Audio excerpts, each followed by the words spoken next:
Utran police મથકમાં PSI decay ચોસલા પાસે વર્ષ 2023ના સપ્ટેમ્બર માસમાં એક જાણવાજોગ તપાસની અરજી આવી હતી, જે અરજીની તપાસ માટે ફરિયાદી પાસે ₹10 લાખની લાંચની માંગણી પીએસઆઈ દ્વારા કરવામાં આવી હતી। ફરિયાદી દ્વારા આ અંગે સુરત એસીબીનો સંપર્ક કરવામાં આવ્યો હતો।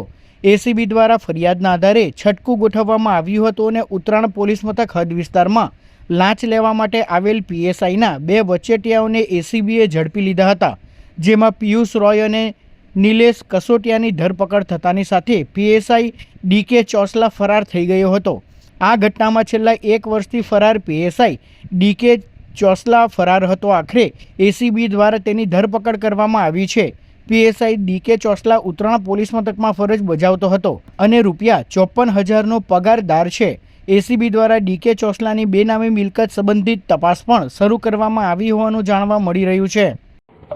મામલો જાણવાજોગની એક તપાસ કરી રહ્યા હતા અને તેઓએ ફરિયાદી પાસેથી તેઓ વિરુદ્ધ કોઈ અન્ય એક્શન નહીં લેવાના અવેજ પેટે ₹10 લાખની માગણી કરી અને સ્વીકારી।